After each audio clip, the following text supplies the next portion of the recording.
اگر کوئی شخص ہے حق کا متلاشی ہے، حق کو جاننے کی کوشش، تڑپ اس کے اندر فکر پیدا ہو رہی ہے، جب وہ کسی مولوی کے پاس جاتا ہے اور جب اس سے پوچھتا ہے یہ اہل حدیثیت کیا ہے، یہ جو اپنے آپ کو اہل حدیث کہتے ہیں یہ دراصل ہے کیا؟ وہ عالم کا جو فرض ہے وہ یہ بنتا ہے کہ اس کو حقیقی تصویر جو ہے اس کے سامنے پیش کرنے کی بجائے وہ اس سے کہتا ہے کہ تجھے کیا ضرورت ہے بھائی، تجھے کیا ضرورت ہے؟ اگر تو اس کے بارے میں جانے گا تو انہی کا ہو جائے گا، اسی لیے ان کے بارے میں مت پوچھ اور ان کے پیچھے مت پڑ۔ مطلب یہی علماء سوء ہے جو عوام الناس کو حقیقی راستے سے روک رہے ہیں اور تعویذوں، پنڈتوں، یہ پھوک وہ پھوک، یہ جھاڑ وہ جھاڑ، پتہ نہیں کیا کیا ہے۔ اور مسند احمد اور ترمذی کی روایت میں ہے، ویل کہتے ہیں، ویل کا معنی بیان کیا جا رہا ہے، ویل جہنم کی ایک وادی ہے، ویل جہنم کی ایک وادی ہے، کافر اس میں جائے گا تو اس کی تہ تک، اس کی گہرائی تک پہنچنے کے لیے اس کو 40 سال لگیں گے۔ یہ وعید ان علماء کے لیے سنائی جا رہی ہے جو غلط تعویلات کر کرے ان تعویلات کی نسبت رب العالمین کی طرف کرتے ہیں اور عوام الناس کو حقیقی منہج سے، جو صحابہ والا منہج ہے، اس منہج سے روکتے ہیں۔ ومن يشاقق الرسول من بعد ما تبين له الهدى ويتبع غير سبيل المؤمنين نوله ما تولى ونصله جهنم وساءت مصيرا۔ الحمد لله والصلاة والسلام على من لا نبي بعده، أشهد أن لا إله إلا الله وأشهد أن محمدا عبده ورسوله، أما بعد فأعوذ بالله من الشيطان الرجيم، بسم الله الرحمن الرحيم، وما كان الناس إلا أمة واحدة فاختلفوا۔ معزز سامعین حضرات، آپ لوگوں کے ذہن میں بات ہوگی، پہلے پیغمبر علیہ السلام کی موجودگی میں سب لوگ ایک ہی ہوتے تھے، مطلب جو کچھ پیغمبر علیہ السلام نے فرما دیا اس کو اپنے عمل سے ثابت کر دیا اور اسی کے آگے اپنی گردنوں کو جھکا کر کے اسی کی پیروی کی۔ چنانچہ رب العالمین نے سورہ یونس آیت نمبر 20 کے اندر زمانہ سابق گزرے ہوئے زمانے کی حالت کو یوں بیان کی ہے۔ رب العالمین نے کہا وَمَا كَانَ النَّاسُ إِلَّا أُمَّةً وَاحِدَةً فَاخْتَلَفُوا، یعنی پہلے لوگ سب کے سب ایک ہی گروہ موحد تھے، توحید پرست تھے، پھر انہوں نے اختلاف پیدا کر لیا۔ اس آیت کریمہ کی تفسیر میں مفسرین اکرام کہتے ہیں کہ نوح علیہ السلام تک سبھی لوگ اسی توحید پر قائم تھے، پھر انہوں نے اختلاف کیا اور ان میں سے بعض لوگوں نے رب العالمین کا شریک بنایا اور انہی کو حاجت روا مشکل کشا سمجھا۔ بالکل اسی طرح سے جوں نبی علیہ السلام کے زمانے سے دوری اختیار کی جائے گی، آپ صلی اللہ علیہ وسلم کے تعلیمات سے اپنے دامن کو بچانے کی کوشش کی جائے گی، تو نسلوں میں ذہول، غفلت اور نسیان، بھول جانا غالب ہو جائے گا، جس کی وجہ سے ہمارے دل سخت ہو جائیں گے اور حق بات کو قبول نہیں کر پائیں گے، جہالت پھیلتی جائے گی اور کتاب الہی قرآن مجید اور احادیث رسول متروک ہو جائے گی، یعنی ان دونوں چیزوں کو چھوڑ دیا جائے گا اور اس کی بجائے اقوال الرجال، رائے، قیاس، بے سند سنی سنائی باتوں کی پیروی کرنے کا رواج عام ہو جائے گا، جس کے نتیجے میں دین الہی میں ایک ایسا عظیم فتنہ برپا ہو جائے گا جس کی وجہ سے عوام الناس حق و باطل کے درمیان تمیز کرنے کی جو صلاحیت ہے اس کو کھو بیٹھے گی۔ رب العالمین نے قرآن مجید میں یہود و نصارہ کی فرقہ بندیوں کو کھول کھول کر کے بیان کیا ہے، اور فرقہ پرستی کے دلدل میں ڈوبنے کی جو صورتیں قرآن مجید میں بیان کی گئی ہے، انہی میں سے 4 صورتیں قرآن مجید کی روشنی میں آپ لوگوں کے سامنے بیان کرنے کی کوشش کروں گا۔ تو سب سے پہلی صورت فرقہ بننے کی، اور سب سے پہلے آپ عنوان جان لیں آج کے درس کا، دین واحد میں فرقہ بننے کے اسباب، اس تعلق سے آج کا درس ہوگا انشاءاللہ۔ تو سب سے پہلی صورت جو ہے فرقہ بننے کی وہ یہ ہے کہ نبی صلی اللہ علیہ وسلم کے زمانے سے دوری اختیار کرنا، نبی صلی اللہ علیہ وسلم کی تعلیمات سے دوری اختیار کرنے کی وجہ سے بے دینی، غفلت، سخت دلی ہمارے اندر پیدا ہو جائے گی۔ رب العالمین سورۃ الحدید آیت نمبر 16 کے اندر ارشاد فرماتا ہے، أَلَمْ يَأْنِ لِلَّذِينَ آمَنُوا أَن تَخْشَعَ قُلُوبُهُمْ لِذِكْرِ اللَّهِ وَمَا نَزَلَ مِنَ الْحَقِّ وَلَا يَكُونُوا كَالَّذِينَ أُوتُوا الْكِتَابَ مِن قَبْلُ فَطَالَ عَلَيْهِمُ الْأَمَدُ فَقَسَتْ قُلُوبُهُمْ وَكَثِيرٌ مِّنْهُمْ فَاسِقُونَ۔ رب العالمین نے کہا، کیا اہل ایمان کے لیے ابھی تک وہ وقت نہیں آیا کہ ان کے دل ذکر الہی سے اور جو حق اتر چکا ہے اس سے نرم ہو جائے؟ میرے بھائیوں، اس آیت کریمہ کے اس ٹکڑے پر رک کر کے ذرا غور کیجئے گا۔ رب العالمین اہل ایمان کو خطاب کر رہا ہے اور ان کے ذہنوں کو رب العالمین کے ذکر کی طرف متوجہ کر رہا ہے، اور امت محمدیہ کو یہ پیغام دے رہا ہے کہ اگر آپ ہدایت پانا چاہتے ہو، حق کے متلاشی ہو، ہدایت کے علم بردار بننا چاہتے ہو، تو تمہارے سامنے صرف ایک ہی راستہ ہے، تمہارے سامنے صرف ایک ہی راستہ ہے، جس راستے کو رب العالمین نے قرآن مجید میں اور نبی علیہ السلام نے احادیث میں بیان کیا ہے، اور وہ جو راستہ ہے کتاب و سنت والا راستہ ہے۔ اور اسی آیت کے آگے ٹکڑے میں مسلمانوں کو آگاہ کیا جا رہا ہے، وَلَا يَكُونُوا كَالَّذِينَ أُوتُوا الْكِتَابَ مِن قَبْلُ فَطَالَ عَلَيْهِمُ الْأَمَدُ فَقَسَتْ قُلُوبُهُمْ وَكَثِيرٌ مِّنْهُمْ فَاسِقُونَ۔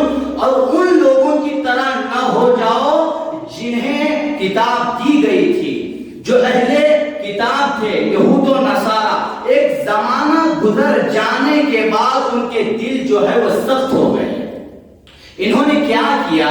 رب العالمین کی نازل کردہ کتاب میں انہوں نے تحریف کی، تبدیلی کی، اپنی منمانی تفسیر کر کے انہوں نے دین کو سمجھنے کی کوشش کی، اور دنیا کی زندگی کو ہی انہوں نے اپنا شعار بنا لیا، اور رب العالمین کے حکموں کو پسے پشت ڈال دیا۔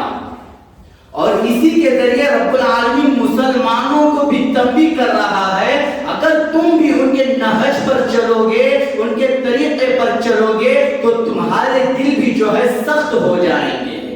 مطلب آپ اس کو یوں سمجھے کہ جو شخص اپنی مفاد کے لیے دنیا کے لوگوں کو خوش کرنے کے لیے رب العالمین کی تعلیمات کو پسے پشت ڈالتا ہے، تو وہ رب العالمین کے عذاب کا مستحق ہو جاتا ہے، اور وہ فرقے کی شکل اختیار کر جاتا ہے۔ کیونکہ جب آپ اس کے سامنے کتاب و سنت کے دلائل پیش کرتے ہیں تو وہ ان دلائل کو نہیں مانتا ہے، اپنی مطلب کی جو چیزیں ہیں اسی کو اختیار کرتا ہے، اور اپنی مطلب کی جو چیزیں نہیں ہے اس پر عمل نہیں کرتا ہے۔ اور یہ جو طریقہ ہے یہ یہود و نصارہ کا طریقہ ہے۔ رب العالمین سورۃ البقرہ آیت نمبر 85 کے اندر ارشاد فرماتا ہے، أَفَتُؤْمِنُونَ بِبَعْضِ الْكِتَابِ وَتَكْفُرُونَ بِبَعْضٍ۔ ان کا طریقہ کیا تھا؟ ان کا نہج کیا تھا؟ یہ اپنی کتاب سے اپنی من مانی جو چیزیں ہیں اس پر عمل کرتے تھے، اور جو اپنی مطلب کی چیزیں نہیں ہیں اس پر عمل نہیں کرتے تھے۔ تو رب العالمین نے کہا کہ یہ جو سسٹم ہے، یہ جو طریقہ ہے جو تم نے اپنایا ہوا ہے، یہ طریقہ دین اسلام میں نہیں چلے گا۔ رب العالمین نے سورہ بقرہ آیت نمبر 208 کے اندر کہا یا ایھا الذین آمنوا ادخلوا فی السلم کافہ، ایمان والو پورے کے پورے اسلام میں داخل ہو جاؤ۔ یہ پہلی صورت ہے فرقے کی شکل اختیار کرنے کی، اپنی منمانی تعویلات کے ذریعے سے کتاب و سنت کو سمجھنا۔ دوسری صورت جو ہے قرآن مجید جو بیان کر رہا ہے وہ یہ کہ بغیر تحقیق کے سنی سنائی باتوں کی پیروی کرنا اور ان باتوں کی نسبت جو ہے رب العالمین کی طرف کرنا۔ رب العالمین سورہ بقرہ آیت نمبر 76 اور 78 کے اندر ارشاد فرماتا ہے وَمِنْهُمْ أُمِّيُّونَ لَا يَعْلَمُونَ الْكِتَابَ إِلَّا أَمَانِيَّ وَإِنْ هُمْ إِلَّا يَظُنُّونَ، اور ان میں سے بعض ان پڑھ ایسے ہیں جو کتاب کے صرف ظاہری الفاظ کو جانتے ہیں اور وہ صرف گمان اور اٹکل پر ہی ہے۔ مطلب یہ ہے کہ رب العالمین کیا کہہ رہا ہے، کیا فرما رہا ہے، اس سے ان کو کچھ تعلق نہیں ہے، اور وہ اس گمان میں رہتے ہیں کہ ہم رب العالمین کے چہیتے ہیں۔ رب العالمین ہمیں جہنم میں ڈالے گا بھی تو کچھ دنوں کے لیے ہی ڈالے گا، پھر ہمارے بزرگ ہمارے پیشوا ہمیں اس سے بچا لیں گے وغیرہ وغیرہ۔ جیسے آج کے جاہل مسلمانوں کا جو عقیدہ ہے اور جنہیں ان کے علماء مشائخ نے ایسے حسین اور پور فریب جھوٹے وعدوں میں پھنسائے رکھا ہے۔ پھر رب العالمین نے آگے کہا فَوَيْلٌ لِّلَّذِينَ يَكْتُبُونَ الْكِتَابَ بِأَيْدِيهِمْ ثُمَّ يَقُولُونَ هَذَا مِنْ عِندِ اللَّهِ لِيَشْتَرُوا بِهِ ثَمَنًا قَلِيلًا۔ ویل ہے، بربادی ہے ان لوگوں کے لیے جو اپنے ہاتھوں سے لکھی ہوئی کتاب کی نسبت رب العالمین کی طرف کرتے ہیں اور کہتے ہیں کہ یہ رب العالمین کی طرف سے ہے، تاکہ وہ اس کے ذریعے سے دنیا کی تھوڑی سی قیمت کما سکے۔ رب العالمین مطلب آگے کہتا ہے فَوَيْلٌ لَّهُم مِّمَّا كَتَبَتْ أَيْدِيهِمْ وَوَيْلٌ لَّهُم مِّمَّا يَكْسِبُونَ، ویل ہے، بربادی ہے ان کی لکھی ہوئی کتاب کو اور ان کی کمائی کے لیے، ان دونوں چیزوں کے لیے بربادی ہے۔ اس آیت کریمہ میں یہود و نصارہ کے علماء کی جسارت اور رب العالمین سے بے خوفی کی وضاحت کی جا رہی ہے۔ یہ لوگ کیا کرتے تھے؟ اپنے سے مسائل کو کھڑتے تھے، جھوٹے جھوٹے مسائل کو کھڑ کر ان مسائل کی جو نسبت ہے یہ رب العالمین کی طرف کرتے تھے۔ اور آج بھی یہی کچھ ہو رہا ہے۔ علماء کرام عوام الناس کو صحیح راستہ دکھانے کی بجائے ان کو جو حقیقی منہج ہے، حقیقی جو راستہ کتاب و سنت والا ہے، اس راستے سے روکتے ہیں۔ کیوں؟ دنیا کی تھوڑی سی قیمت کے عوض۔ اور یہ معتزلہ وغیرہ کو بھی اگر آپ دیکھیں گے، یہ بھی قرآن کریم کی منمانی تعویلات، منمانی تفسیر کر کے اپنے آپ کو بھی حق پر ثابت کرتے ہیں۔ ایسے لوگوں کے ہی لیے رب العالمین قرآن مجید میں ان آیتوں میں ویل کا لفظ استعمال کیا ہے۔ ان لوگوں کے لیے بربادی ہے۔ اور مسند احمد اور ترمذی کی روایت میں ہے ویل کہتے ہیں، ویل کا معنی بیان کیا جا رہا ہے، ویل جہنم کی ایک وادی ہے، ویل جہنم کی ایک وادی ہے، کافر اس میں جائے گا تو اس کی تہ تک، اس کی گہرائی تک پہنچنے کے لیے اس کو 40 سال لگیں گے۔ یہ وعید ان علماء کے لیے سنائی جا رہی ہے جو غلط تعویلات کر ان تعویلات کی نسبت رب العالمین کی طرف کرتے ہیں اور عوام الناس کو حقیقی منہج سے، جو صحابہ والا منہج ہے، اس منہج سے روکتے ہیں۔ یہ دوسری صورت ہے فرقہ بندی کی۔ تیسری صورت اقوال الرجال کی پیروی کرنا، کتاب و سنت کی پیروی کرنے کی بجائے اپنے بنائے ہوئے پیشواؤں اور اماموں کی پیروی کر کے انہی کی باتوں کو دین کا حصہ سمجھ کر کے ان کی باتوں پر عمل کرنا، یہ لوگ بھی فرقے کی شکل اختیار کر جاتے ہیں. اور یہ باتیں قرآن مجید صاف الفاظ میں کہہ رہا ہے. رب العالمین سورہ توبہ آیت نمبر 31 کے اندر ارشاد فرماتا ہے اتخذوا احبارهم ورهبانهم اربابا من دون الله والمسيح ابن مریم. ان لوگوں نے رب العالمین کو چھوڑ کر کے اپنے عالموں اور درویشوں کو رب بنا لیا ہے. اس آیت کریمہ کی تفسیر میں ترمذی شریف کی ایک روایت ذکر کی جاتی ہے. عدی بن حاتم رضی اللہ عنہ کہتے ہیں کہ جب میں نے اس آیت کریمہ کو سنا تو نبی علیہ السلام سے عرض کیا کہ اے اللہ کے رسول صلی اللہ علیہ وسلم، یہود و نصارہ نے تو کبھی بھی اپنے علماء کو معبود نہیں بنایا ہے، پھر اس آیت کریمہ میں یہ کیوں کہا جا رہا ہے کہ انہوں نے اپنے علماء کو رب بنا لیا ہے؟ نبی صلی اللہ علیہ وسلم نے کہا یہ بات تو ٹھیک ہے، لیکن یہ بات تو ہے نا کہ ان کے علماء کرام نے جس چیز کو حلال قرار دے دیا انہوں نے اس کو حلال سمجھا، اور جس کو حرام قرار دے دیا اس کو انہوں نے حرام سمجھا. یہی عبادت کرنا ہوتا ہے اور یہی رب بنانا ہوتا ہے. اور اس آیت کریمہ کے ذریعے سے ہمارے مقلد بھائیوں کو یہ پیغام دیا جا رہا ہے جنہوں نے اپنے بنائے ہوئے علماء کرام کو، اپنے فقہاء کو، اپنے ائمہ کرام کو تحلیل و تحریم یعنی حلال و حرام کا منصب دے رکھا ہے، اور ان کے اقوال کے مقابلے میں یہ قرآن اور احادیث کی باتوں کو بھی اہمیت نہیں دیتے ہیں. کہتے ہیں کہ ہمارے شیخ الحدیث نے کہا ہے، ہمارے علامہ نے کہا ہے، ہمارے پیر صاحب نے یہ بات کہی ہے. جب انہوں نے کہا ہے تو یہی بات آخری ہے اور یہی بات درست ہے. یہ ساری چیزیں جو ہے کتاب و سنت سے اعتماد ہٹ جاتا ہے اور ان علماء کرام پر اپنا اعتماد بیٹھ جاتا ہے، اور یہی کیا ہے رب کے ساتھ شریک بنانا ہے، اور یہ فرقہ بندی کی شکل ہے. چوتھی صورت اور آخری صورت آپ لوگوں کے سامنے بیان کر کے اپنی بات کو ختم کرتا ہوں. علماء سو کی وجہ سے عوام الناس منتشر ہو جاتی ہے اور فرقوں میں بٹ جاتی ہے. یہ علماء سو جو ہوتے ہیں یہ حق کو توڑ مروڑ کر کے عوام کے سامنے پیش کرتے ہیں. اگر حق کو توڑ مروڑ کر کے یہ عوام کے سامنے پیش نہیں کریں گے تو یہ دنیا کو نہیں کمائیں گے، ان کا پیٹ جو ہے یہ نہیں چل سکے گا. تو یہ لوگ کیا کرتے ہیں، لوگوں کا جو مال ہے ناجائز طریقے سے کھاتے ہیں اور لوگوں کو رب العالمین کے راستے سے روکتے ہیں. اور انہی علماء کرام کے تعلق سے رب العالمین سورہ توبہ آیت نمبر 37 کے اندر ارشاد فرماتا ہے یا ایھا الذین آمنوا ان کثیرا من الاحبار والرهبان لیأکلون من اموال الناس بالباطل ویصدون عن سبیل اللہ. اور اکثر علماء کرام عابد لوگوں کا جو مال ہے وہ ناحق طریقے سے کھاتے ہیں اور ان کو رب العالمین کے راستے سے روکتے ہیں. اور بدقسمتی سے آج جو حال ہے وہ یہی حال ہے.